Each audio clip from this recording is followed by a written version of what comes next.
Have you ever thought that the world has become much more complicated these days? Dissension and strife continue endlessly, and cold indifference has taken the place of empathy among people. However, one person stands out in these troubled times.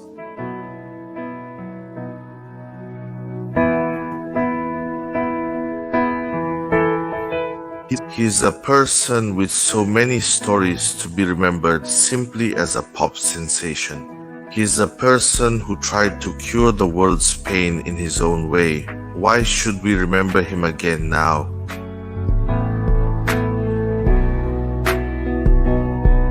He created a band of the busiest day laborers in Gurugu, but the story of his father, Michael Jackson, who had abandoned the experience, is all about him. He only saw the musical talents of his children as the only wheels of life.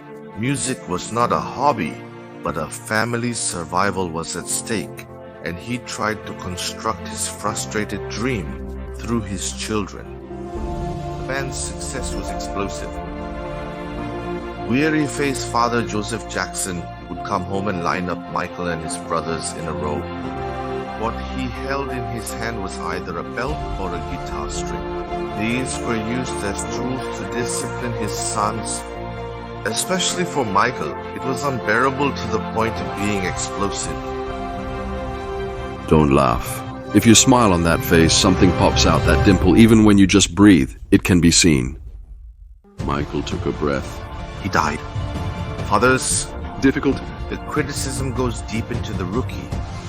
Why was I born this way? Every time Mike looked at the mountain, he thought about it. And that day, he even folded his blood-soaked hands behind his back and drove nails into Mike with a hammer. He sang a song. His voice and movements should have been perfect. What's scarier than my father's belt is making a mistake. I was becoming a child. I'll do it again. Don't make me weak to the point where I'd stand anywhere. It wasn't love. The law of survival was the only perfect law. At 10, Michael was an adult on stage. That genius ability was created through training and hard work. Every night, Michael would practice alone in a small dim room. Someday he would leave this place. His dreams became songs, and his father's torment made him write his own lyrics.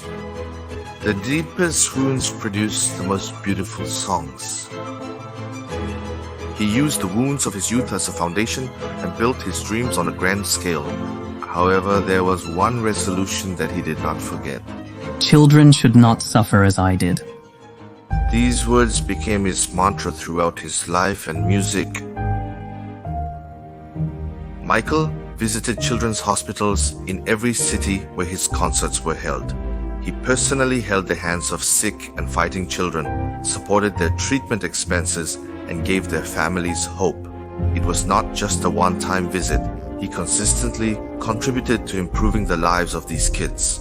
One of the many bold moves that left an indelible mark in Michael's life was meeting Tina, an 8-year-old girl battling brain cancer. Tina's only wish was to meet Michael Jackson in person.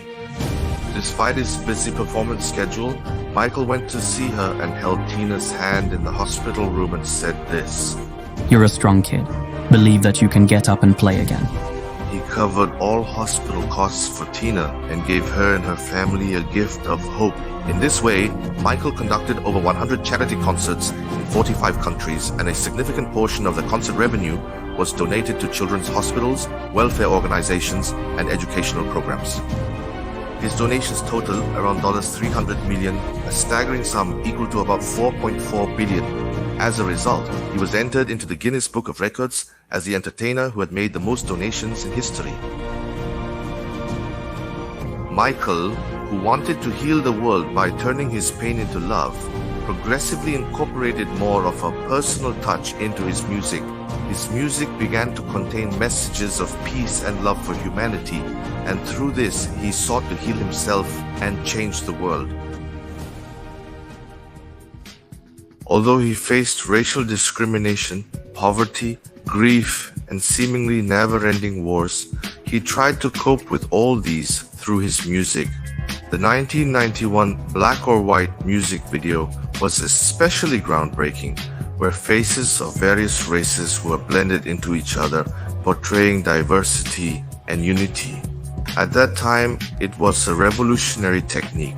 Also, his music touched generations, from children to elders, connecting the world, particularly in South Africa, where apartheid and racial discrimination were institutionalized. This song gave a lot of hope and comfort. Michael Jackson said in this song, "It doesn't matter if you're black or white."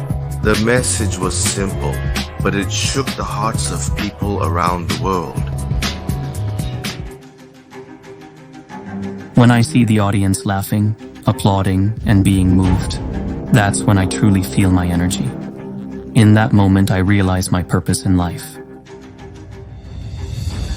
Even in the midst of his struggles, he found his passion and began expressing it through music. In the end, Michael's efforts bore fruit. He overcame his hardships through his art and emerged as a person who conquered the world. However, it was the fans from all around the globe who truly revived and supported him.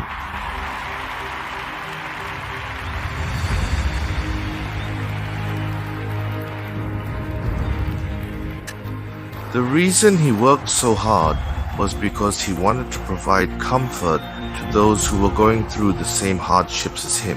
Among the songs that Michael left behind, there's Heal the World. The lyrics say, "If you want to make the world a better place, take a look at yourself and then make a change." He often used to say that changing the world is not about doing something monumental, but it starts with small changes. Helping someone's warm smile on the way to work, treasuring the time spent with family amidst a busy daily life. Such small moments can ultimately change the world. His music may have ended, but his message is still alive in us, and now we can start that change too. This past year has not been easy. However, during such times, we may have to ask ourselves more questions. What kind of world are we and I creating? Channel Finding Star supports your journey to dream of a better world. Now, please tell us your story. If Michael Jackson's amazing accomplishments inspire you, please subscribe, like, and hit the notification bell.